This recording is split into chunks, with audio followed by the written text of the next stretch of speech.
Hello friends, இதுதான் sales பண்ணான fridge. Samsung double door. இதை பாருங்கள், சாம்சங் டபுள் டோர். இது வந்து லேட்டஸ்ட் மாடல் தான். ஒரிஜினல் கம்ப்ரஸர் ஒர்க்கிங்கில் இருக்குது.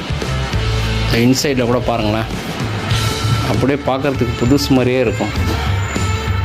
பாருங்கள், அப்படியே புதுசு மாதிரியே இருக்கும். லைட் யூஸ் தான் இது. இதுக்கு தேவைப்பட்டால் ஸ்க்ரீனில் தெரிய நம்பருக்கு கான்டாக்ட் பண்ணுங்கள். Bye friends.